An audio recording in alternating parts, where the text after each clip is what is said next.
The scream of wind through frozen timber echoed across the Montana plains as Beatrice Whitmore pushed her exhausted mare through snowdrifts that grew deeper with each passing mile, wondering if this desperate flight from her uncle's house would be the last decision she ever made. The blizzard had descended without warning, transforming the landscape into a white nightmare where sky and earth merged into one howling void. Beatrice could barely see past her horse's ears, her fingers numb inside her woolen gloves as she clutched the reins. She had left Great Falls 3 hours ago, intending to reach the settlement of Cascade before nightfall, but the storm had other plans. The temperature had plummeted so rapidly that ice crystals formed on her eyelashes, and her breath came in short, painful gasps that burned her lungs. Her mare stumbled, nearly throwing her from the saddle. The poor animal was done, pushed beyond endurance. Beatrice knew she had to find shelter or they would both die out here in this frozen wasteland. The year was 1885, and winter in Montana territory showed no mercy to the foolish or unprepared. She cursed herself for not heeding the warnings of the shopkeeper in Great Falls who had told her to wait out the weather. But waiting had not been an option.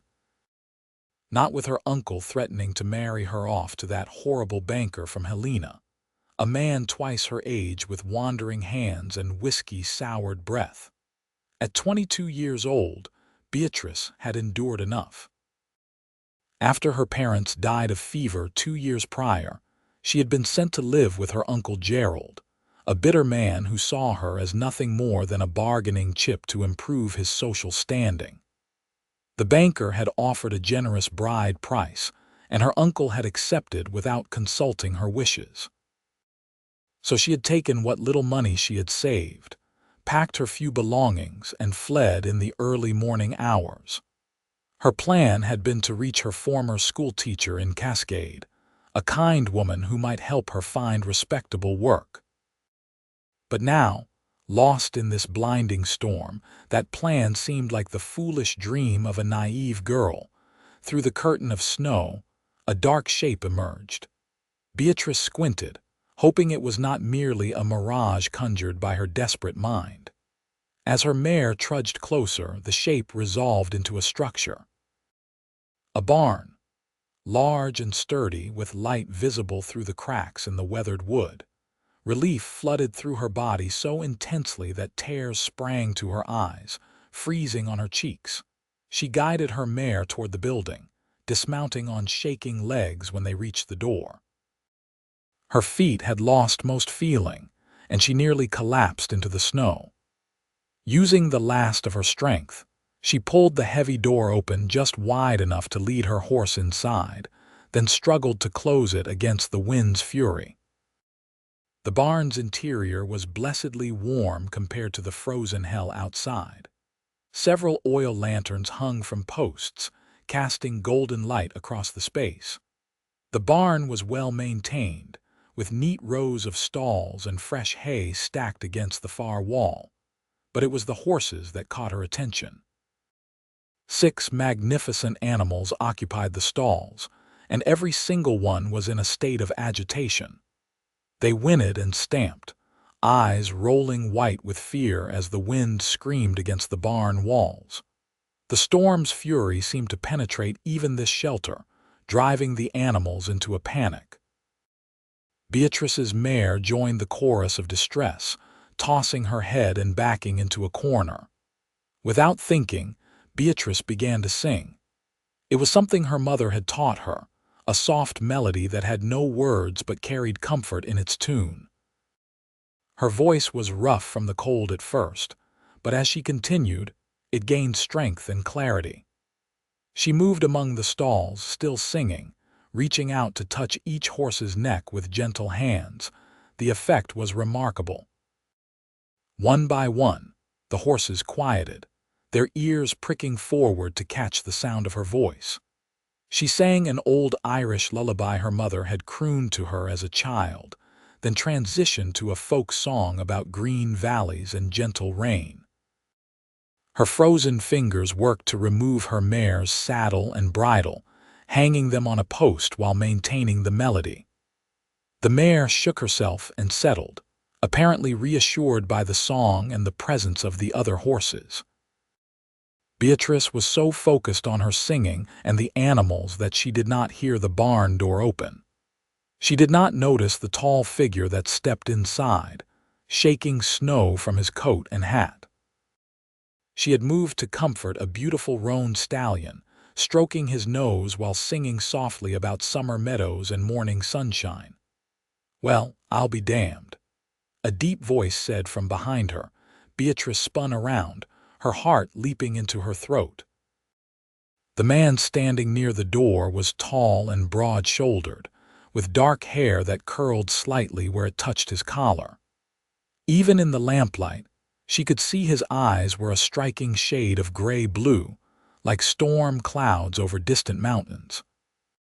He appeared to be in his mid-20s, with strong features and the weathered complexion of someone who spent most of his time outdoors. Snow dusted his heavy coat and the brim of his hat, which he removed as he stared at her in obvious surprise. "I'm sorry," Beatrice said quickly, her voice hoarse from singing. "I did not mean to trespass. The storm caught me and I saw your barn. My horse and we would have died out there. I will leave as soon as the weather clears." The man held up a hand, shaking his head. "You will do no such thing. That storm is only getting worse. I just came from the house to check on the horses. They have been spooked something fierce by the wind." He looked around at the now calm animals, then back at her with wonder in his eyes. "But you settled them. I heard you singing from outside." "Prettiest sound I have heard in a long time." Beatrice felt heat rise to her cheeks despite the cold. "My mother taught me. Animals respond to music," she always said. "It calms their spirits." "Your mother was a wise woman," he said, moving closer but maintaining a respectful distance. "I'm Yates Morgan. This is my ranch about 5 miles south of Cascade. You are welcome here, miss. Though I have got to say, you picked a hell of a night to be traveling." "Beatrice Whitmore," she replied, wrapping her arms around herself as the adrenaline that had sustained her began to fade. Now that she was no longer moving, the cold seemed to settle into her bones. "I was trying to reach Cascade from Great Falls, but the storm came so quickly." Yates frowned, his eyes taking in her soaked clothing and the way she trembled. "You rode from Great Falls in this. That is near 30 miles. You are lucky to be alive, Miss Whitmore." He shrugged out of his heavy coat and moved toward her, draping it over her shoulders before she could protest. "You are frozen through. Come up to the house. My housekeeper will get you warm and fed." "I could not impose," Beatrice started to say, but her teeth had begun to chatter so violently that the words came out garbled. "It is not an imposition. It is common decency," Yates said firmly. "You will catch your death if you stay out here, and I will not have that on my conscience. The horses are settled now, thanks to you. Come on." He offered his arm, and Beatrice found herself taking it, grateful for the support. Her legs felt like water, and the warmth of his coat surrounding her was almost painfully welcome. They stepped back out into the storm, and Yates kept a firm grip on her as they fought their way through the snow toward a house that loomed out of the white darkness. It was a solid 2-story structure built of thick logs, with smoke rising from 2 chimneys despite the wind's best efforts to scatter it. The front door opened as they approached, revealing a stout woman with iron-gray hair and a worried expression. "Lord have mercy, Yates, what have you found?" "Traveler caught in the storm, Mrs. Brennan," Yates said, helping Beatrice up the porch steps. "She needs warming up and looking after." Mrs. Brennan immediately took charge, clucking her tongue as she ushered Beatrice inside. The warmth of the house was overwhelming after the bitter cold, and Beatrice swayed on her feet. Strong hands steadied her, and she looked up to find Yates watching her with concern. "Can you feel your fingers and toes?" he asked. Beatrice tried to wiggle them and winced. They hurt something terrible. Good, Yates said.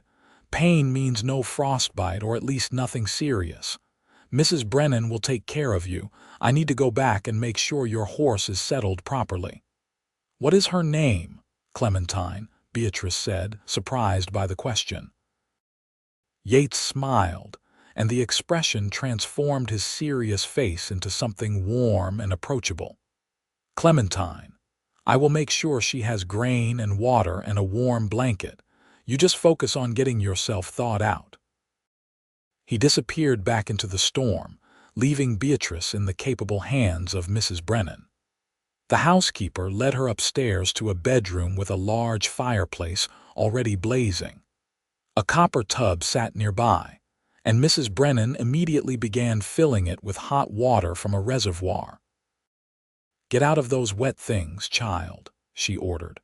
You will climb into this bath and stay there until you have feeling back in all your extremities. I will bring you some hot broth and find something dry for you to wear. Beatrice obeyed, too exhausted to argue. The bath was almost too hot against her frozen skin, but gradually the warmth seeped into her body, chasing away the deadly chill. Mrs. Brennan returned with a steaming bowl of beef broth and a nightgown that was clearly meant for someone larger. It belonged to Yates's mother, Mrs. Brennan explained, setting the broth within reach. God rest her soul. She was a tall woman, so it will probably swallow you whole, but it is clean and warm. Thank you, Beatrice said, meaning it with all her heart. You and Mr. Morgan have been so kind, I do not know how to repay you, Mrs. Brennan waved a dismissive hand. Out here, we help each other or we do not survive. Drink that broth and then get yourself into bed. We will talk more in the morning when you are properly rested. Alone in the bath, Beatrice let herself relax for the first time in days. The terror of the storm was fading, replaced by a deep weariness. She sipped the broth, savoring the rich flavor and the way it seemed to warm her from the inside out. Through the window, she could see nothing but white, the storm still raging with undiminished fury. She thought of Yates Morgan, out in that maelstrom tending to her horse, and felt a rush of gratitude mixed with something else she could not quite name. When she finally climbed out of the bath and into the borrowed nightgown, she found that Mrs. Brennan had left thick wool socks and a heavy robe as well. Beatrice pulled them on and climbed into the large bed, sinking into a feather mattress that felt like heaven after so many nights on her uncle's lumpy spare bed. The last thing she heard before sleep claimed her was the howl of the wind and the crackle of the fire, sounds that no longer held terror now that she was safe and warm. She woke to sunlight streaming through the window and the smell of coffee and bacon wafting up from downstairs. For a moment, Beatrice was disoriented, unsure where she was. Then memory returned and she sat up quickly, wondering how long she had slept.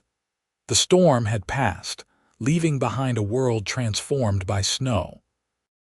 Through the window, she could see endless white stretching to the horizon, pristine and beautiful in the morning light.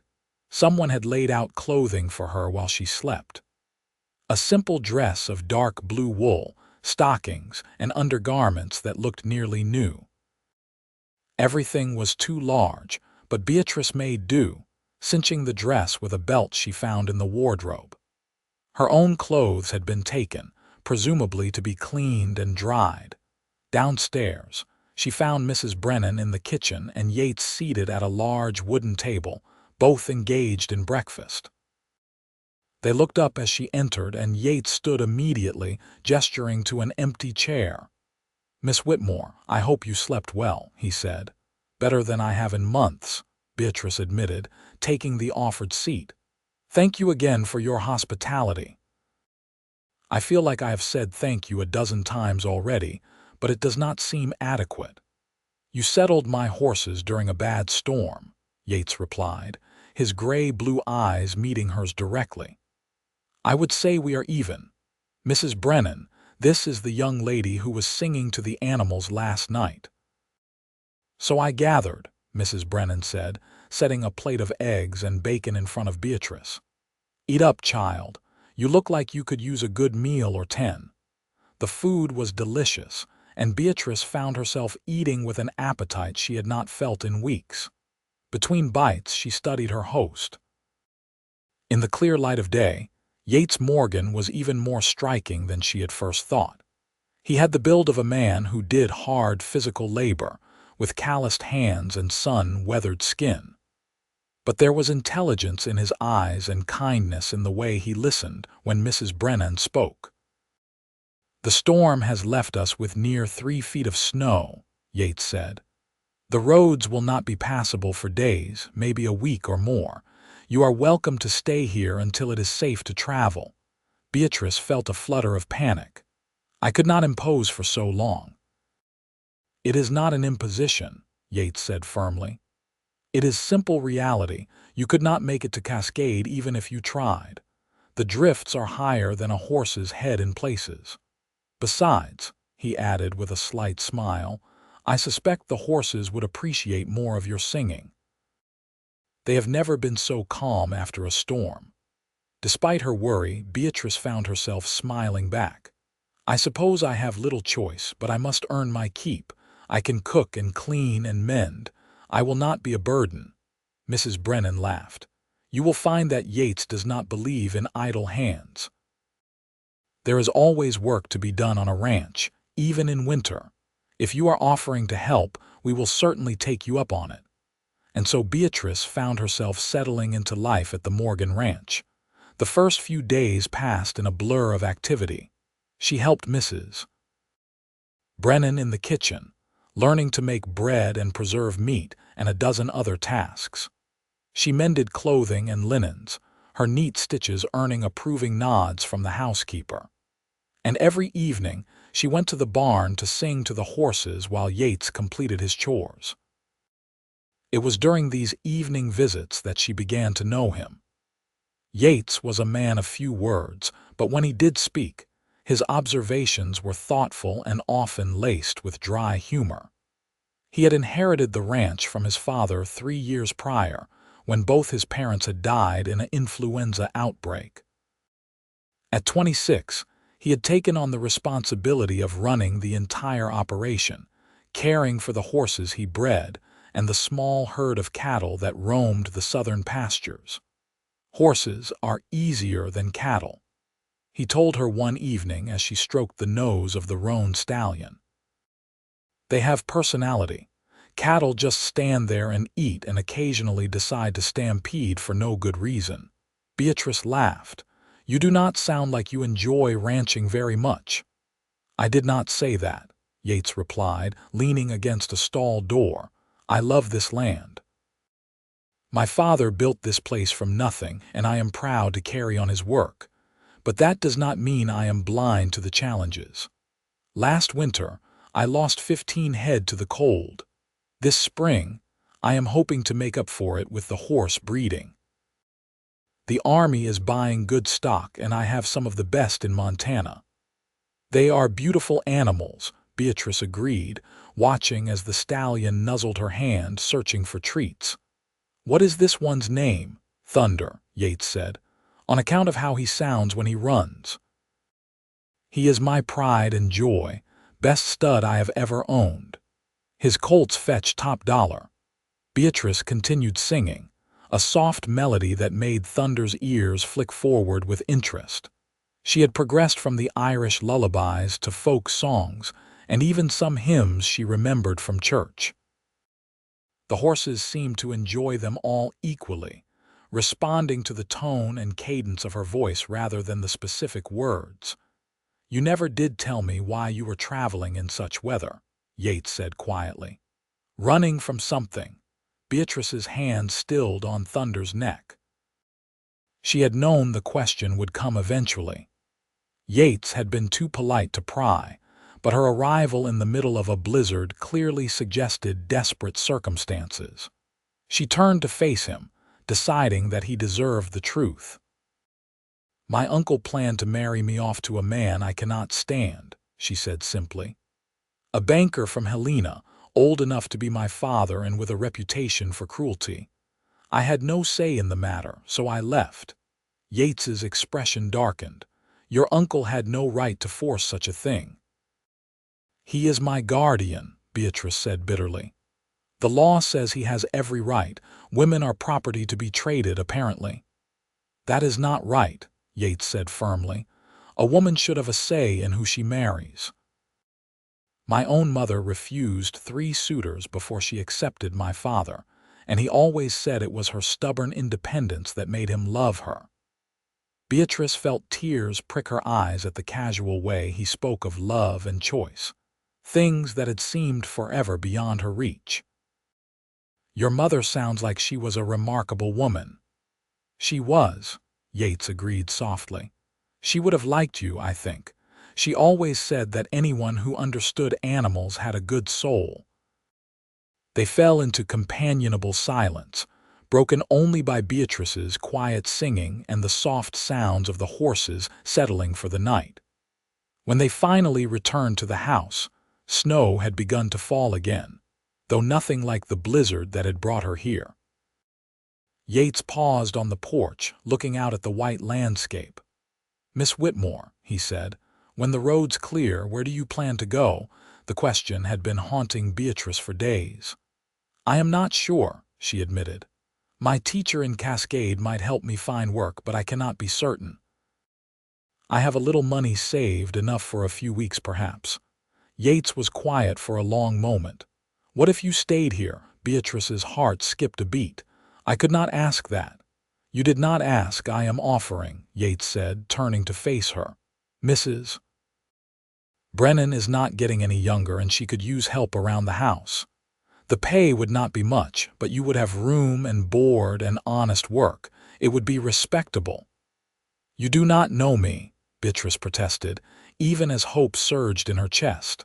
"I could be a terrible housekeeper." "You mended my shirts so well I cannot tell where they were torn," Yates said with a slight smile. "You can cook, as evidenced by that excellent stew you made 2 nights ago, and you have a gift with the horses that I have never seen before. Seems to me that makes you exactly the kind of person I would want working here." Beatrice studied his face in the lamplight, searching for any sign of ulterior motives. She had learned the hard way that men often had expectations when they offered women employment. But Yates met her gaze steadily, his expression open and honest. "I would need certain assurances," she said carefully. "I will not trade one bad situation for another." "You would have your own room," Yates said immediately. "Mrs. Brennan lives here in the house as well, so everything would be proper. You would be an employee, nothing more or less unless you chose otherwise. And if at any time you decided to leave, I would pay your passage to wherever you wanted to go." It was more than fair. It was generous to the point of foolishness, and Beatrice felt compelled to say so. "Why are you being so kind to me?" Yates looked out at the falling snow again, his profile strong against the darkness. "My mother used to say that we are defined by how we treat those who cannot help themselves. You needed help, and I could give it. That is all. Though I will admit," he added, glancing back at her with a hint of humor in his eyes, "having someone who can calm the horses during a storm is worth its weight in gold." Beatrice found herself laughing despite the seriousness of the conversation. "Very well, Mr. Morgan, I accept your offer. I will work hard and earn my keep." "I have no doubt," Yates said. "And please call me Yates. Mr. Morgan was my father." Over the following weeks, Beatrice settled into the rhythm of ranch life. She woke early to help Mrs. Brennan prepare breakfast, spent her days cleaning and cooking and mending, and her evenings in the barn with the horses. The work was hard but satisfying in a way her life in Great Falls had never been. Here, she felt useful, valued. And if she was honest with herself, she enjoyed the time spent with Yates far more than was probably wise. He was unlike any man she had known, quiet but not sullen, strong but not domineering. He treated her with respect, always asking her opinion on matters around the house and actually listening to her answers. When she suggested changes to the kitchen layout that would make Mrs. Brennan's work easier, he spent an entire day rebuilding shelves to accommodate her ideas. When she mentioned that she missed reading, he brought down boxes of books from the attic, volumes that had belonged to his mother. She was a great reader, he said, setting the boxes in the parlor. Mostly novels and poetry. Father used to tease her about having her nose always in a book, but he made sure to bring her something new from town every month. Beatrice reverently lifted a leather-bound volume of poetry from the box. "May I really read these? They are not doing anyone any good gathering dust," Yates said. Mother would have wanted them to be enjoyed. That evening, after her chores were done, Beatrice curled up in a chair by the fire and lost herself in verses about love and nature and the human condition. She was so absorbed that she did not notice Yates enter the room until he spoke. "My mother used to sit in that exact chair," he said softly, "reading just like that with the firelight on her face." Beatrice looked up, suddenly self-conscious. "I am sorry, I can move." "No," Yates said quickly, "please do not. It is nice to see someone using these things again. The house has been too quiet since they died." He took a seat across from her, and they sat in comfortable silence, Beatrice reading while Yates worked on repairing a bridle. It felt domestic and peaceful, and Beatrice realized with a start that she was happy. Truly happy, perhaps for the first time since her parents had died. Winter deepened its grip on Montana, but inside the Morgan ranch, warmth and contentment prevailed. Beatrice taught Mrs. Brennan some of her mother's recipes, and the older woman shared her own knowledge of preserving and pickling. Yates spent his days caring for the animals and mending fences, and doing the 1,000 tasks required to keep a ranch running. And every evening, the three of them would share dinner, talking about the day's events and making plans for spring. It was during one of these dinners that Yates mentioned he would be traveling to Cascade when the weather cleared. "I need to arrange for spring supplies and talk to the Army procurement officer about purchasing horses. Would you like to come along, Miss Whitmore? I know you had planned to connect with your teacher there." Beatrice realized with surprise that she had almost forgotten about her original plans. The idea of leaving the ranch, even for a day trip to town, held little appeal. But she was curious about what had become of her teacher, and she did have a few personal items she would like to purchase.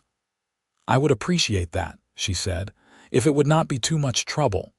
"No trouble at all," Yates assured her. "We could make a day of it. Mrs. Brennan, is there anything you need from town?" The housekeeper rattled off a list of supplies, which Yates carefully noted.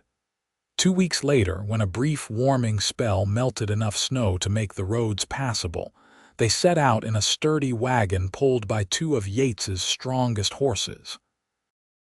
Beatrice sat beside him on the bench seat, wrapped in furs against the cold, watching the winter landscape roll by. Cascade was a small town, barely more than a main street with a handful of shops and houses clustered around it. But after weeks of seeing only Yates and Mrs. Brennan, the presence of other people felt almost overwhelming to Beatrice. They attracted curious stares as they drove down the main street, Yates touching his hat to people he knew and introducing Beatrice as his housekeeper. "That is Widow Henderson," he said, nodding toward an older woman sweeping her porch. "She makes the best pies in the territory, and that is John Mitchell, runs the general store. He is honest, which is more than can be said for some merchants." Beatrice scanned the faces they passed, looking for her former teacher. Finally, she spotted her outside the small schoolhouse, supervising a group of children at play despite the cold. "Miss Richardson, Beatrice called out, waving. The teacher looked up, her face breaking into a smile of recognition. Beatrice. Beatrice Whitmore, is that you? Yates drew the wagon to a halt, and Beatrice climbed down to embrace her former teacher. Miss Richardson was a tall, spare woman in her 40s, with kind eyes and graying brown hair pulled into a tight bun. "I cannot believe you are here," Miss Richardson said, holding Beatrice at arm's length to look at her. "Your uncle sent a telegram weeks ago, asking if I had seen you. He said you had run away." "I left," Beatrice corrected firmly. "He was trying to force me into an intolerable marriage. Did you reply to his telegram?" "I told him the truth, that I had not seen you," Miss Richardson said. "Though I confess I was worried. Where have you been?" Beatrice gestured to Yates, who had remained in the wagon, giving them privacy for their reunion. "I work for Mr. Morgan now. I got caught in that terrible blizzard last month and found shelter at his ranch. He was kind enough to offer me employment." Miss Richardson's sharp eyes moved from Beatrice to Yates and back again, clearly assessing the situation. "I see. And you are happy there?" "Very much so," Beatrice said honestly. "It is good, honest work, and Mr. Morgan and his housekeeper treat me with respect." "Then I am glad for you," Miss Richardson said warmly. "You deserve happiness, Beatrice. Your parents would be proud of the strong young woman you have become." She lowered her voice. "Your uncle has not contacted me again, but I would not be surprised if he is still looking for you. Be careful."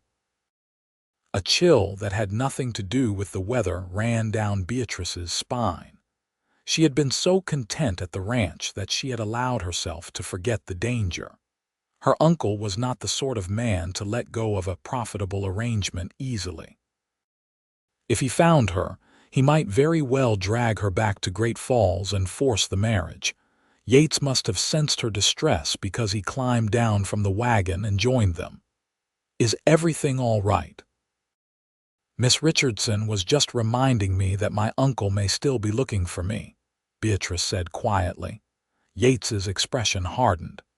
"He would have no legal claim on you once you are safely employed elsewhere, and even if he tried to make trouble, he would have to get through me first." The quiet certainty in his voice made Beatrice's heart flutter. Miss Richardson noticed, her eyes sharpening with interest, but she said nothing about it. Instead, she invited them both to visit the school, where Beatrice spent a pleasant hour with the children, teaching them some of the songs she sang to the horses. When they finally left Cascade, the wagon loaded with supplies, Beatrice felt a complex mix of emotions.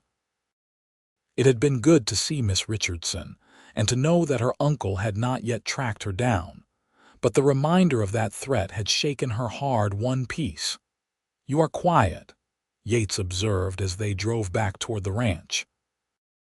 The sun was setting, painting the snow-covered landscape in shades of pink and gold. "I am worried," Beatrice admitted. "What if my uncle comes looking for me?"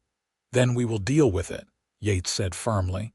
"You are under my protection now, Miss Whitmore. I will not let anyone force you into something against your will." "You barely know me," Beatrice said, voicing the thought that had troubled her for weeks. "Why are you so willing to fight my battles?"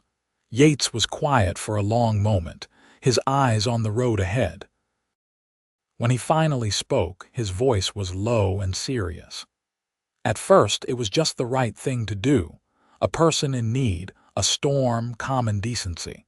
But these past weeks, getting to know you, seeing how you care for the horses and help Mrs. Brennan and bring life back to a house that had been too quiet for too long." He paused, seeming to gather his courage. "It is not just decency anymore, Beatrice. I have come to care for you, more than I probably should, given that you work for me." Beatrice's breath caught in her throat. She turned to look at him, seeing the sincerity in his profile, the way his hands gripped the reins just a bit too tightly. "Yates, you do not have to say anything," he continued quickly. I know the timing is not right, and I know you have been through hell with your uncle and that banker. I just wanted you to know that my offer of protection comes from genuine feeling, not just duty. And whatever you decide, whether you want to stay at the ranch or move on when spring comes, I will respect your choice, but I will always make sure you are safe." Beatrice felt tears prick her eyes, but they were tears of joy rather than sorrow. For so long, men had tried to control her, to use her for their own purposes. But Yates offered something different. He offered protection without possession, care without control. And somewhere along the way, amid the singing to horses and the quiet evenings by the fire, she had fallen in love with him. "I care for you too," she said softly. "I have been trying not to, telling myself it was foolish to develop feelings for my employer. But I cannot help it, Yates. You have shown me kindness when I expected none, and you have treated me like a person worth listening to. I have never had that before." Yates turned to look at her, his gray-blue eyes searching her face. "Are you saying what I think you are saying?" "I am saying that I do not want to leave when spring comes," Beatrice replied. "I want to stay at the ranch, with you, if you will have me not just as a housekeeper but as something more." A slow smile spread across Yates's face, transforming it completely. "Something more sounds pretty damn good to me." They rode the rest of the way home in a state of happy silence, their hands occasionally brushing on the wagon seat, each touch sending sparks of warmth through Beatrice's body. When they arrived at the ranch, Mrs. Brennan took one look at their faces and smiled knowingly. "About time you two figured it out," she said gruffly. "I was starting to think I would have to lock you in a room together." Beatrice laughed, feeling lighter than she had in years. That evening, as she sang to the horses with Yates beside her, everything felt right. The horses were calm and content, the barn was warm despite the cold outside, and the man she loved stood close enough that she could feel the heat of his body. "Sing that one you did last week," Yates requested. "The one about the meadow." Beatrice obliged, her voice rising clear and sweet in the quiet barn. As she sang, Yates reached out and took her hand, lacing his fingers through hers. It was a simple gesture, but it spoke volumes. This was no longer just about shelter from a storm or employment on a ranch. This was about two people who had found each other in the midst of a Montana winter and discovered something worth holding onto. Spring came slowly to the territory, the snow retreating inch by grudging inch. As the land thawed, Yates began preparations for the busy season ahead. The cattle needed to be moved to fresh pasture, the horses required attention as several mares were due to foal, and there were 1,000 repairs to be made after the harsh winter. Beatrice worked beside him whenever she could, learning the rhythms of ranch life and growing stronger with each passing day. Their courtship progressed slowly, constrained by propriety and the ever-present Mrs. Brennan, who served as an effective chaperone. But there were stolen moments. A kiss in the barn when they thought no one was watching. Hands held during evening walks around the property. Quiet conversations by the fire after Mrs. Brennan had retired for the night. It was during one of these conversations that Yates brought up marriage. They were sitting close together on the porch, watching stars emerge in the darkening sky when he cleared his throat nervously. "I have been thinking," he began, "about us, about the future." Beatrice's heart began to race. "What about it?" "I love you," Yates said simply. "I think I have loved you since that first night when I heard you singing to my frightened horses. You brought light back into my life, Beatrice. You made this house feel like a home again, and I cannot imagine my future without you in it." He reached into his pocket and pulled out a ring. It was simple but beautiful, a single sapphire set in gold. "This was my mother's," he said. "My father gave it to her when they got engaged. I would be honored if you would wear it. if you would marry me and become my wife, not just my housekeeper." Beatrice looked at the ring, then at Yates's earnest face, and felt her heart swell with love. "Yes," she whispered. "Yes, I will marry you." Yates slipped the ring onto her finger, and it fit perfectly, as though it had been made for her. Then he pulled her into his arms and kissed her properly, deeply, with all the passion they had been restraining for months. When they finally broke apart, both breathing hard, Beatrice laughed with pure joy. "Mrs. Brennan is going to say she told us so," she said. "Let her," Yates replied, grinning. "She will be right." They were married 6 weeks later in the small church in Cascade, with Miss Richardson and Mrs. Brennan as witnesses. It was a simple ceremony, but to Beatrice it was perfect. She wore a dress of cream-colored silk that had belonged to Yates's mother, altered to fit her smaller frame. Yates wore his best suit and looked so handsome that Beatrice could barely concentrate on the minister's words. When they were pronounced husband and wife, Yates kissed her in front of the small congregation with enough enthusiasm to make several people chuckle. Beatrice did not care. She was married to the man she loved, free from her uncle's control, and beginning a new life that she had chosen for herself. The threat of her uncle had faded over the months. Beatrice suspected that once she had been missing long enough, he had given up and found another young woman to trade to his banker friend. The thought saddened her, but there was little she could do about it.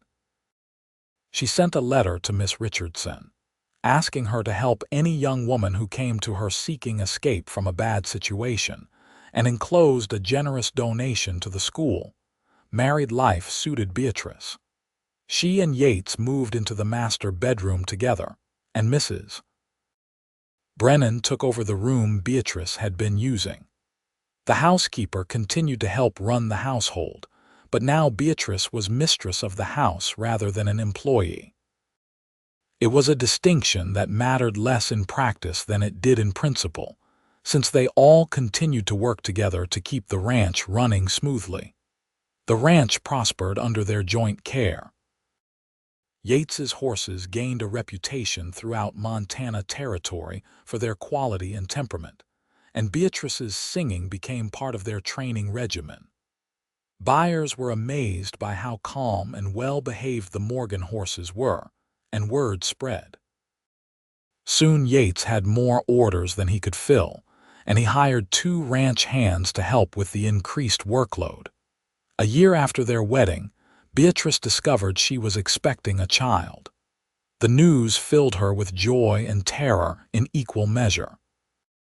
Her own mother had died when Beatrice was young, and she had no clear memories of pregnancy or childbirth to guide her. But Mrs. Brennan proved to be a wealth of knowledge, and Yates was so excited about becoming a father that his enthusiasm was infectious. "I hope it is a girl who looks just like you," he said one evening, his hand resting gently on Beatrice's growing belly. "I was thinking a boy who looks like you," Beatrice countered, smiling. "Either way, as long as you are both healthy, I will be the happiest man in Montana," Yates said, kissing her softly. The baby arrived on a cold November morning after a labor that lasted nearly 20 hours. Beatrice had never experienced such pain, but when the midwife finally placed a squalling infant in her arms, all the suffering was forgotten. She had a son, red-faced and furious at being born, with a surprisingly full head of dark hair. "He has your eyes," Beatrice told Yates, who was staring at his son with an expression of wonder. "He has your lungs," Yates replied, laughing as the baby continued to wail. "Lord, he has a strong voice." They named him James after Yates's father, and he became the center of their world. Yates proved to be a devoted father, happy to walk the floor with a colicky baby or change diapers when Beatrice was exhausted. Mrs. Brennan declared James the finest baby ever born and spoiled him shamelessly. As James grew from infant to toddler, Beatrice marveled at how her life had changed. 3 years ago, She had been a frightened young woman fleeing into a blizzard, uncertain of her future, and desperate to escape a fate she had not chosen. Now she was a wife and mother, living on a successful ranch with a man who loved her deeply and a child who brought joy to every day. The ranch continued to expand. Yates bought additional land, increasing their grazing area and allowing them to take on more horses. Beatrice started a small vegetable garden that grew into a substantial operation, providing food for their household and surplus to sell in Cascade. Together they built something that was truly theirs, a legacy to pass on to their children. Children, plural, because James was eventually joined by a sister. Emily arrived 2 years after her brother, during a thunderstorm that shook the house and made the horses nervous. Beatrice sang through her labor, the same songs she had used to calm the animals that first night in the barn, and Emily was born to the sound of her mother's voice. She was a quieter baby than James, observing the world with serious gray-blue eyes that exactly matched her father's. "Two perfect children," Yates said, holding Emily while James climbed onto the bed to meet his new sister. "I am the luckiest man alive." "We are the lucky ones," Beatrice corrected, watching her family with a full heart. "All of us." As the years passed, the Morgan Ranch became one of the most respected horse breeding operations in Montana. Yates's stock was sought after by the Army, by ranchers, and by anyone who wanted a quality animal. Beatrice's role in training the horses was an open secret, and occasionally people would request to watch her work, amazed by how the animals responded to her voice. James and Emily grew up strong and healthy, learning to ride almost before they could walk. James showed his father's talent for working with horses, while Emily demonstrated her mother's musical gift, singing constantly and playing the piano that Yates bought for her 10th birthday. The house was filled with noise and laughter and life, everything it had lacked when Beatrice first arrived. Mrs. Brennan lived to see both children grown, passing peacefully in her sleep at the age of 73. Her death hit the family hard, but they took comfort in knowing she had been happy in her final years, surrounded by the people she considered family. They buried her in the small cemetery outside Cascade, her headstone reading "Beloved friend and keeper of our home."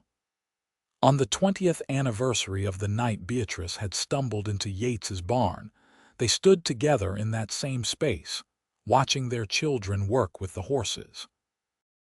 James, now 19, was demonstrating proper mounting technique to a young man who had come to buy a gelding. Emily, 17, was singing to a mare who was about to foal, her voice as clear and sweet as her mother's. "You ever think about that night?"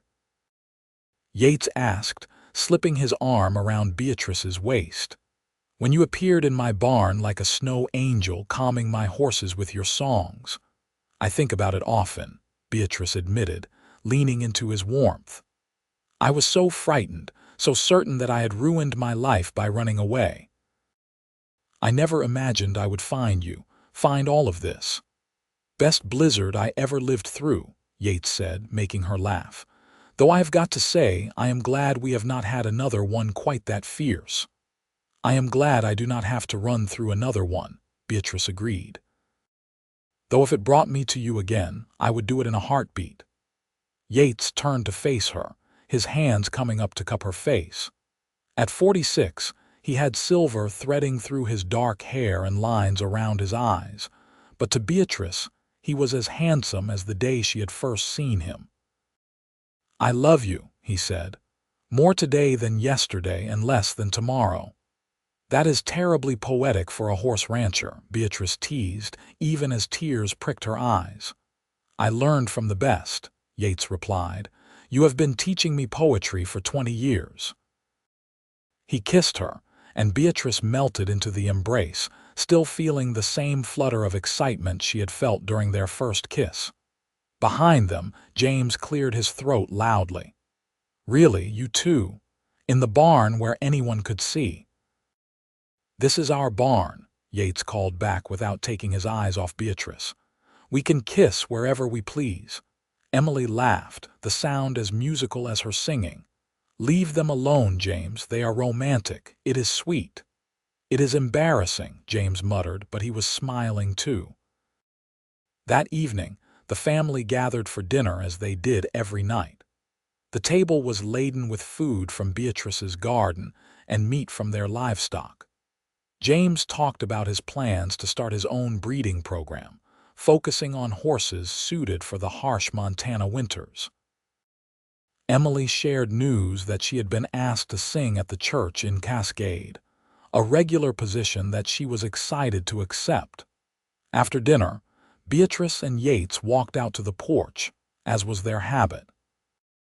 The sun was setting over the mountains, painting the sky in brilliant shades of orange and purple. The land they had built together stretched out before them, productive and beautiful. "You have any regrets?" Yates asked, taking her hand. Beatrice thought about the question seriously. She thought about her parents, gone too soon. About her uncle and the life he had tried to force on her. About the frightened young woman who had fled into a blizzard with nothing but desperate hope. And then she thought about the life she had found instead. A husband who cherished her. Children who made her proud. A home that was truly hers. Work that mattered. Love that had only deepened with time. "Not a single one," she said firmly. "Every choice I made, every hardship I endured brought me here, to you, to our family, to this life. I would not change a moment of it." "Even the blizzard," Yates teased. "Especially the blizzard," Beatrice said. "It brought me to your barn where you found me singing to your frightened horses. It was the beginning of everything good in my life." Yates pulled her close, and they stood together watching the sunset, comfortable in the silence that comes from years of companionship. Inside the house, they could hear James and Emily arguing good-naturedly about something inconsequential. The horses were quiet in the barn, settling in for the night. Somewhere in the distance, a coyote called, its voice rising in the twilight. "Tell me a story," Beatrice requested, snuggling into Yates's embrace. "What kind of story?" he asked, his chin resting on top of her head. "Our story," Beatrice said. "Tell me how we fell in love." Yates laughed, the sound rumbling through his chest. "You already know that story." "I want to hear you tell it," Beatrice insisted. And so Yates began to speak, his deep voice soft in the gathering darkness. He told her about the night of the blizzard, when he had trudged through the snow to check on his panicked horses, and heard the most beautiful singing he had ever experienced. He described his first sight of her, frozen and exhausted, but still caring enough to comfort frightened animals. He talked about the weeks that followed, watching her bring life back to his lonely house, seeing her kindness and strength and determination. "I knew I loved you the day you tried to repair the chicken coop by yourself," he said. "You had no idea what you were doing, but you were determined to figure it out. I found you covered in splinters, cursing like a sailor, refusing to give up. That was the moment I knew I wanted you by my side for the rest of my life." Beatrice laughed at the memory. "I was terrible at carpentry." "You were persistent," Yates corrected, "and you learned. Just like you learned everything else about ranch life, you never gave up even when things were hard." "I had a good teacher," Beatrice said, tilting her head back to look at him, "and a very good reason to stay." They kissed again, and Beatrice marveled that after 20 years of marriage, she still felt this way about him. Time had not diminished their love, but had instead refined it, burning away the uncertainty and hesitation to leave something pure and strong. As full darkness fell, they went inside to join their children. The four of them spent the evening in the parlor, James reading aloud from a newspaper while Emily played the piano and Beatrice worked on some mending. Yates sat in his favorite chair, watching his family with contentment in his eyes. When it was time for bed, Beatrice and Yates climbed the stairs to their bedroom, the same room they had shared for 20 years. Beatrice sat at her dressing table, brushing out her hair while Yates changed into his nightshirt. The familiar ritual was comforting, a reminder of the thousands of nights they had shared and the thousands still to come. "You think the children will be all right?" Beatrice asked. "James with his breeding program, Emily with her singing? They will be fine," Yates assured her. "We raised them well. They have good heads on their shoulders and kind hearts. Whatever they choose to do, they will succeed." Beatrice hoped he was right. James had already expressed interest in courting the daughter of a neighboring rancher, and Beatrice suspected an engagement was not far off. Emily had received attention from several young men in Cascade, though she seemed more interested in her music than in romance at the moment. Either way, changes were coming as they always did. But for now, in this moment, everything was as it should be.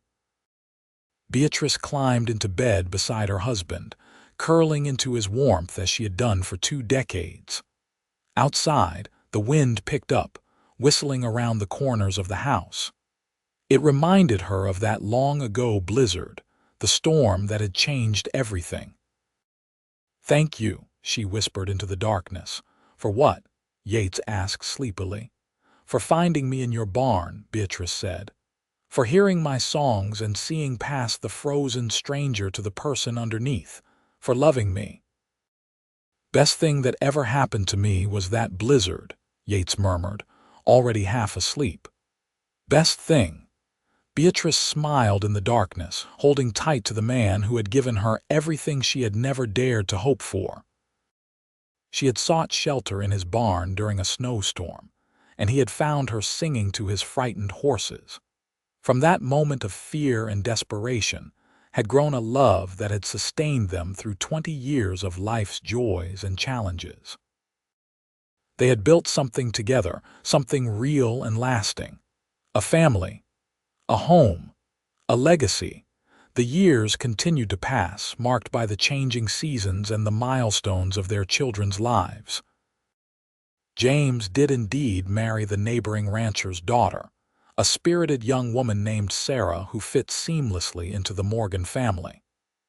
They built a house on the southern portion of the ranch land, which Yates had deeded to James as a wedding present. Within a year, Sarah gave birth to a son, making Beatrice and Yates grandparents for the first time. Emily took longer to settle, pursuing her music with single-minded dedication. She traveled to Helena and even to Denver, performing in concerts and developing a reputation as one of the finest singers in the territory. But eventually, she returned home, drawn back by the land and the family she loved. She married a music teacher from Cascade, a gentle man who adored her, and they made their home in town while remaining closely connected to the ranch. Beatrice watched her children build their own lives with a mixture of pride and bittersweetness. They were no longer the babies she had rocked to sleep or the toddlers she had taught to ride. They were adults with families and dreams of their own. But they remained close, gathering at the ranch for Sunday dinners and holidays, filling the house with grandchildren and laughter. On Beatrice's 50th birthday, the entire family gathered for a celebration. James and Sarah brought their 3 children. Emily and her husband brought their twin daughters. The house was filled with noise and chaos, children running through the halls while adults tried to maintain some semblance of order.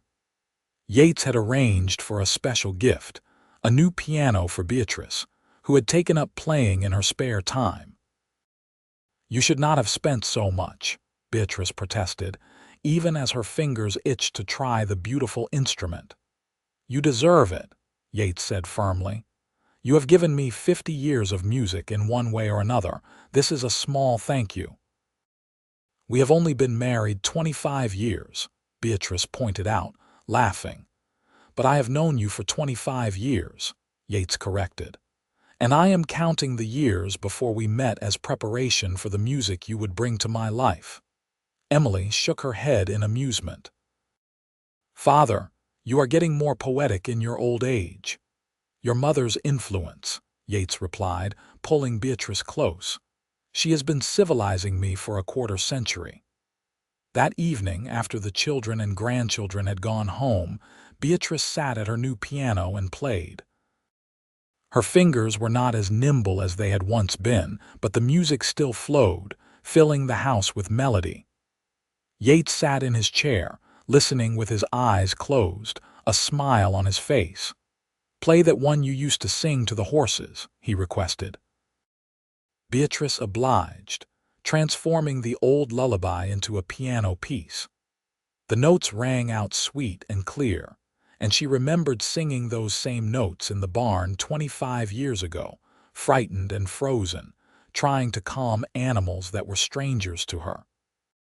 She had been trying to calm herself as much as the horses, she realized now, trying to find peace in the midst of chaos. "What are you thinking about?" Yates asked when she finished playing. "About how far we have come," Beatrice said. "About the girl I was and the woman I have become. About all the blessings I never expected." "We have been lucky," Yates agreed. "Though I think we also worked hard for what we have. Luck only takes you so far. The rest is love and effort." Beatrice rose from the piano and crossed to his chair, settling herself on his lap as she had done countless times before. They were both older now, their bodies showing the wear of hard work and passing years, but the comfort they found in each other had not diminished. "I love you," she said simply. "I love you more," Yates replied, kissing her forehead. "Impossible," Beatrice declared. "I have loved you since the moment you draped your coat over my shoulders and insisted I come to the house. I have loved you since the moment I heard you singing in my barn," Yates countered. "I just did not know it yet." They sat together in companionable silence, listening to the night sounds outside and the crackle of the fire. This was what marriage was, Beatrice thought. Not just the grand gestures and passionate declarations, though those had their place. It was also this: quiet evenings, shared memories, the comfort of knowing another person completely and being known in return. Montana achieved statehood when Beatrice was 54, an event that the whole family celebrated. The ranch was now in the state of Montana rather than the territory, though little changed in their daily lives. James had expanded his horse breeding operation and was now one of the most successful breeders in the state. Emily's twins had inherited their mother's musical talent and were already performing at local events. And Beatrice and Yates continued on, the steady heartbeat of the family. They were in their 60s now, their hair more silver than dark, their movements slower than they had once been. But they still worked the ranch together, though they had hired additional help to handle the most strenuous tasks. They still sang to the horses together, though Beatrice's voice was not quite as clear as it had once been. They still walked out to the porch every evening to watch the sunset, hands clasped together. "You ever wonder what would have happened if I had not stopped at your barn that night?" Beatrice asked one evening. "I try not to," Yates admitted. "The thought of you frozen in that storm or forced into marriage with that banker, it makes my blood run cold even now." "I think about it sometimes," Beatrice said.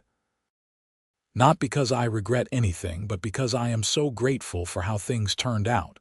I could have ridden past your ranch. I could have missed the barn entirely in the storm. There were so many ways it could have gone wrong, but instead, everything went right. Fate," Yates said, "or providence, or just plain luck. Whatever you want to call it, I am grateful too." They stood together as the sun sank below the mountains, painting the sky in shades of pink and gold.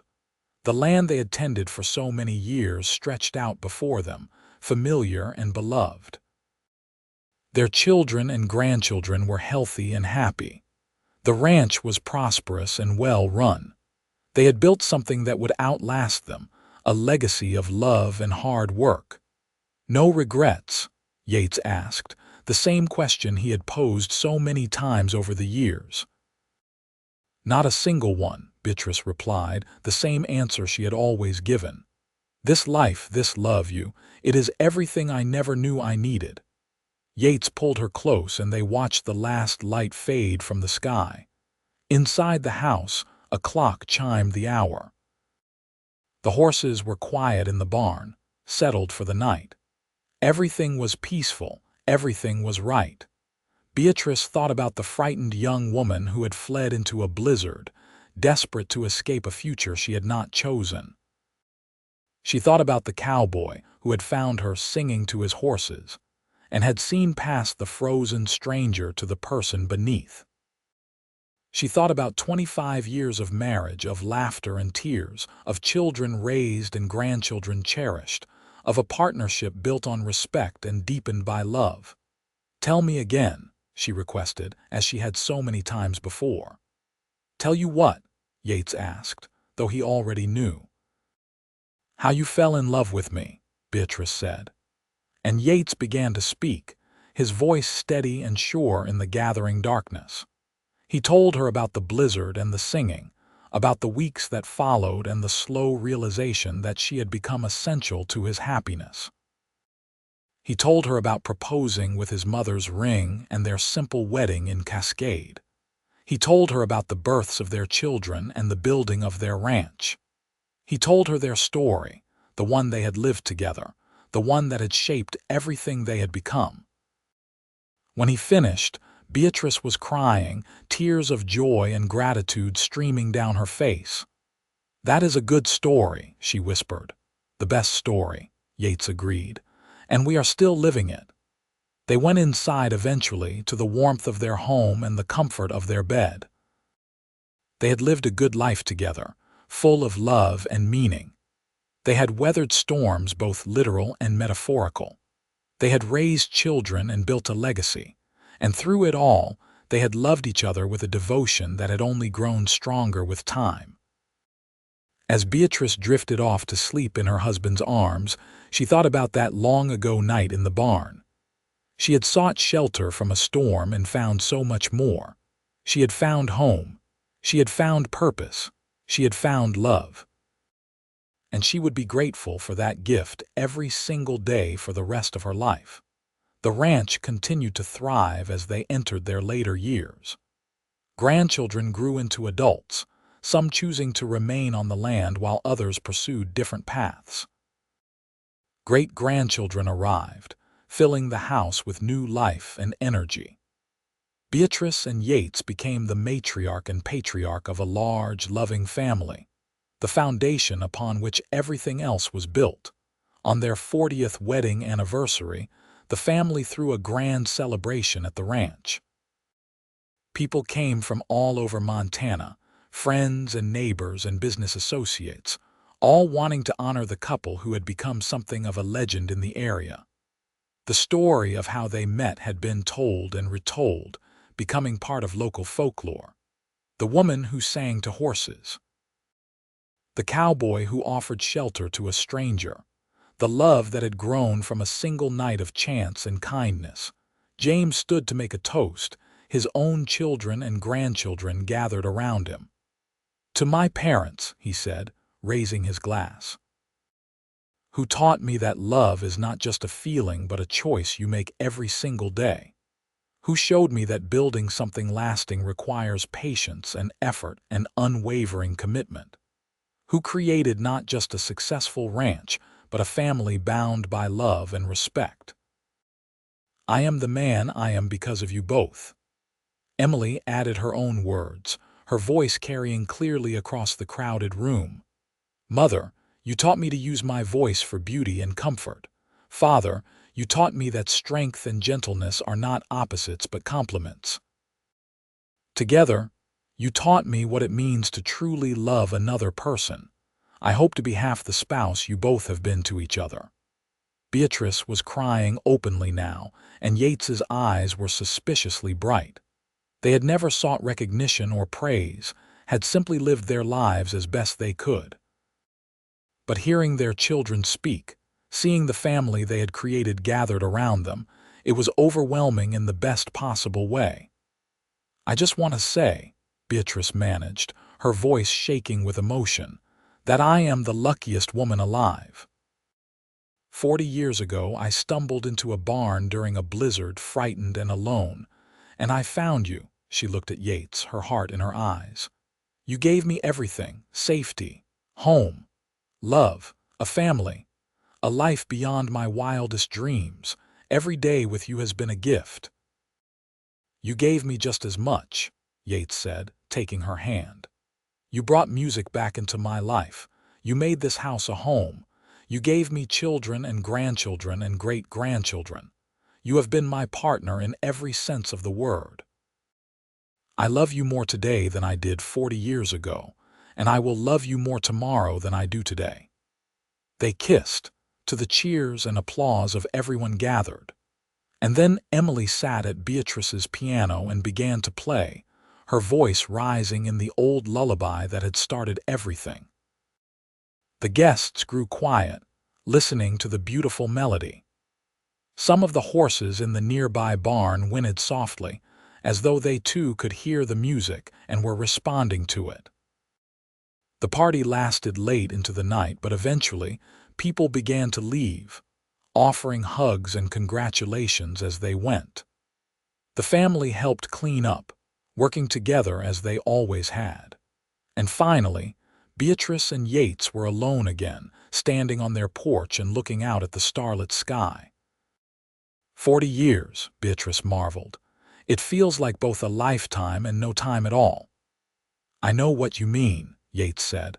"I can still remember that first night so clearly. You in my barn singing to my horses, your voice like an angel's. I thought you were a dream." "I was certainly frozen enough to be hallucinating," Beatrice said with a laugh. "But thankfully, we were both real." They stood together in comfortable silence as they had done thousands of times before. The ranch was quiet, the celebrations over, their family safely on their way home. But the love that had brought them together and sustained them through 4 decades remained, as strong and steady as the land beneath their feet. "Come to bed," Yates said softly. "We are both too old to be standing out in the cold night air." "Speak for yourself," Beatrice retorted, but she allowed him to lead her inside. They climbed the stairs slowly, their steps measured and careful. In their bedroom, they helped each other prepare for bed, a ritual so familiar it required no thought. When they finally settled under the quilts, Beatrice curled against Yates's side, her head on his shoulder. "I am so glad I found your barn that night," she whispered. "I am so glad you did too," Yates replied, kissing the top of her head. "Best blizzard of my life." Beatrice smiled in the darkness, her hand finding his and lacing their fingers together. They had been blessed beyond measure, and she knew it. Not everyone found this kind of love. Not everyone built this kind of life. They had been lucky and hard-working and committed, and it had given them everything. "I love you," she said, as she had said thousands of times before. "I love you more," Yates replied, as he always did. And wrapped in each other's arms, they drifted off to sleep. 2 people who had found each other in the midst of a Montana blizzard and had built a love that would last beyond their lifetimes, carried on in their children and grandchildren, and all the generations yet to come. Their story, which had begun with shelter sought and song sung, had become something beautiful and lasting, a testament to the power of kindness and the enduring nature of true love.